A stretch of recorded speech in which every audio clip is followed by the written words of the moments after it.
बिस्मिल्लाहिर्रहमानिर्रहीम। अस्सलाम वालेकुम दोस्तों, आज मैं आपको बहुत ही अहम मेडिसन एप्यूल के बारे में इंफॉर्मेशन दूंगा। यानी ये एक बहुत ही छोटी रेमेडी है और रेयर रेमेडी है, और इसे हम अगर रेस्क्यू रेमेडी नहीं कहें तो ये बेजाना होगा। यानी ये एक ऐसी रेमेडी है जो एक हर घर की जो है ना एक बहुत ही ज़रूरत होती है। यानी ये इसे हम फर्स्ट एड के तौर पे भी इस्तेमाल कर सकते हैं। तो इसके बारे में आपको इन्फॉर्मेशन दूंगा कि इसे हम कौन कौन सी डिजीज़ में इस्तेमाल कर सकते हैं, और इसके रिलेटेड हमें कौन कौन से जो साइन और सिम्टम है वो हमें महसूस होते से हम इस्तेमाल कर सकते हैं। ये तमाम इन्फॉर्मेशन मैं आपको इस वीडियो में बताऊँगा। तो मेरी अब सबसे गुजारिश है कि वीडियो को एंड तक लाजमी देखें। मैं हूँ डॉक्टर उमर, और आपको अपने चैनल होम्योटेक में खुशामदीद कहता हूँ। दोस्तों, होम्योपैथी की मेडिसिन एप्यूल ये एक बहुत ही सेंसिटिव जो है ना डिजीज़ के लिए मेडिसिन है। यानी अगर किसी को बहुत ही शदीद एग्रावेशन होती है, चाहे वो स्टोमक से रिलेटेड जो है ना अपसेट देखने में आती हो, या किसी को लूज स्टूल जो है ना वो देखने में आता हो, या किसी फीमेल को एक मेंसेस के दौरान क्रैम्पिंग पेन देखने में आता हो, या किसी को हेड पे एक थ्रॉम्बिंग पेन जो है ना वो शदीद किस्म का देखने में आता हो, तो ये उन तमाम केसेस में जिसमें बहुत एक्यूट कंडीशन पेशेंट की बहुत ही जल्दी जो है ना वो एक सीवियर कंडीशन हो जाती है, तो उसमें ये फ़ौरन पेशेंट को रिलीफ देती है और पेशेंट को बहुत ही अच्छे तरीके से क्योर करती है। तो ये एक रेस्क्यू रेमेडी है, इसे हर घर में इस्तेमाल करना चाहिए और ये बहुत ही अच्छा वर्क करती है। तो आइए सबसे पहले हम देखते हैं जिस्म के मुख्तलिफ हिस्सों में इस मेडिसिन के कौन कौन से साइन और सिम्टम महसूस होते हैं। तो इस मेडिसिन को हम इस्तेमाल जो है ना वो कर सकते हैं। मेडिसिन एप्यूल, इससे हम जो हेड पे ऊपर थ्रॉम्बिंग पेन का सिम्टम जो है ना वो देखने में आता हो, यानी अक्सर औक़ात उनको एक हेड का सिम्टम लगातार घर में जो है ना वो एक इंटरवल के बाद जो है ना वो देखने में आता है। तो अगर किसी घर में ऐसे पेशेंट हैं जिनको एक हेड का सिम्टम एक रिपीटेड जो है ना वो देखने में आ रहा हो, चाहे वो किसी भी किस्म की रीज़न से क्यों ना हो, या उनका ब्लड प्रेशर हाई होता हो, या फिर उनका जो है ना एक मेंस्ट्रुअल साइकिल के दौरान जो क्रैम्पिंग पेन होता है उसकी वजह से उनको डलनेस, डिजीनेस या ड्रोजीनेस के साथ एक थ्रॉम्बिंग पेन का सिम्टम देखने में आ रहा हो, या फिर इनको जो माइग्रेन का इशू देखने में आ रहा हो, या उनकी किसी किस्म की चोट लगी हो और उसकी वजह से एक थ्रॉम्बिंग पेन जो है ना उसकी सिम्टम देखने में आ रहा हो, तो इन तमाम कंडीशन में जो जो हेडेक है उसमें ये पेशेंट को रिलीफ देती है, और ये एक टेम्परेरी तौर पे जो पेशेंट है उसको उस डिजीज से जो है ना वो रेस्क्यू करती है। तो इसलिए मैं इसको रेस्क्यू रेमेडी का नाम दे रहा हूँ, क्योंकि ये बहुत ही एक टेम्परेरी जो एक पेशेंट को है ना उस डिजीज से रिलीफ देती है। और उसके बाद ऐसे पेशेंट जिनकी टंग जो है ना वो स्वेल कर गई हो, उसमें इन्फ्लामेशन हो गई हो, और उसकी वजह से उनको जो है ना खाना निगलने में दिक्कत होती हो,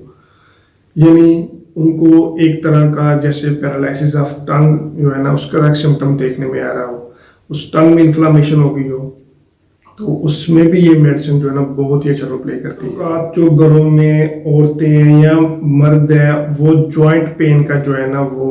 शिकायत करते हैं, उनके जोड़ों में अक्सर दर्द रहती है, तो ऐसे पेशेंट जिनके जोड़ों में अक्सर दर्द रहे और वो आर्थराइटिस के पेशेंट हों और उनको चलने में बहुत ही ज़्यादा अनकंफर्टेबल जो है ना वो महसूस होता हो, और उसके साथ साथ ऐसे पेशेंट जिनको एक शदीद किस्म का डायरिया जो है ना उसका सिम्टम देखने में आ रहा हो, और या फिर उनका जो स्टोमक है वो अपसेट होता हो, उसकी वजह से हार्ट बर्न का सिम्टम जो है ना वो देखने में आता हो, तो ऐसे या फिर उनको जो है वो डायरिया का सिम्टम देखने में आता हो, तो ऐसे पेशेंट जिनका जो स्टोमक है वो अपसेट हुआ हो और उसकी वजह से डायरिया का सिम्टम देखने में आ रहा हो, या फिर किसी पेशेंट को जो है ना एक ऑटोइम्यून डिजीज होती है आर्थराइटिस, उसका जो है ना सिम्टम देखने में आ रहा हो और पेशेंट को चलने में तकलीफ हो, तो उसमें भी ये मेडिसिन जो है ना एक टेम्परेरी तौर पे रिलीफ देती है और पेशेंट को इन तमाम डिजीज़ से जो है ना बहुत अच्छे तरीके से क्योर करती है। और ये जो रेस्क्यू रेमेडी है ये टेम्परेरी तौर पे पेशेंट को जो एक अक्यूट कंडीशन होती है उससे बहुत अच्छे तरीके से क्योर करती है। और उसके साथ साथ ऐसी ख़वातीन जिनको मेंसेस जो है ना वो इरेगुलर हो गए हों और उसकी वजह से उनकी जो है ना शदीद क्रैम्पिंग पेन जो है ना वो देखने में आ रही हो, या फिर उनको लैक ऑफ मेंसेस जो है ना उसका इशू देखने में आ रहा हो, यानी उनको एक क्रैम्पिंग पेन का सिम्टम तकरीबन काफ़ी लंबे अरसे तक चलता हो और उसकी वजह से उनको जो है ना एक मेंसेस जो है ना वो उसकी इरेगुलरिटी जो है ना वो देखने में आ रही हो। तो अगर किसी फीमेल को इरेगुलर मेंसेस का इशू है और उसमें एक क्रैम्पिंग पेन जो है ना वो देखने में आ रही हो, तो उसमें भी ये मेडिसिन जो है ना वो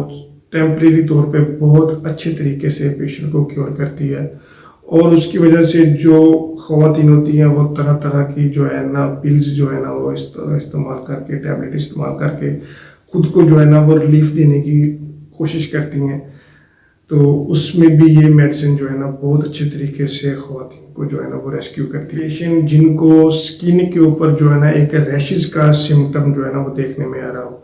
यानी उनके स्किन पे ऊपर जो है ना एक क्रैकिंग की शक्ल के जो है ना वो क्रैक पड़ गए हों और उसके ऊपर एक इचिंग की जो है ना एक जलन बर्निंग जो है ना इसकी टेंडेंसी हो, या फिर किसी को रिंग वर्म का इशू हो या आर्टिकेरिया का इशू देखने में आए, यानी अगर किसी को स्किन में इन्फ्लामेशन हो गई हो और उसमें एक शदीद किस्म की इचिंग देखने में आए, तो उसमें भी ये मेडिसिन जो है ना बहुत अच्छे तरीके से रेस्क्यू करती है पेशेंट को।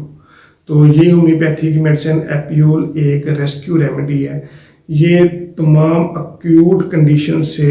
जो मैंने बताई हैं उसमें पेशेंट को रिलीफ करती है, चाहे वो स्टमक अपसेट की वजह से डायरिया क्यों ना हो, या फिर किसी को जॉइंट पेन हो, या फिर किसी को ख़वातीन को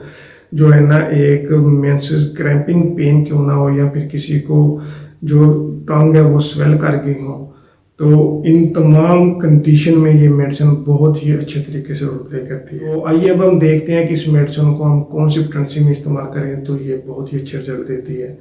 तो होम्योपैथी की मेडिसिन एपियोल को हमें 200 पोटेंसी में सुबह दोपहर शाम खाना खाने से 1 घंटा पहले जो है ना वो इस्तेमाल करना चाहिए। तो ये एक टेम्परेरी तौर पे पेशेंट को अक्यूट कंडीशन से बहुत अच्छे तरीके से क्योर करेगी और रेस्क्यू करके ये पेशेंट को इन तमाम डिजीज़ से रिलीफ देगी। तो मैं उम्मीद करता हूँ कि आपको ये वीडियो पसंद आई होगी। तो अगर किसी ने मेरे चैनल को सब्सक्राइब नहीं किया तो वो प्लीज़ सब्सक्राइब कर लें। मैं ऐसे ही रोज़ डिजीज़ रिलेटेड जो है ना वीडियो लाता रहता हूँ। क्वेरी है तो वो प्लीज़ मेरे डिस्क्रिप्शन में दिए गए नंबर पर मैसेज कर सकता है। थैंक यू, अल्लाह हाफिज़।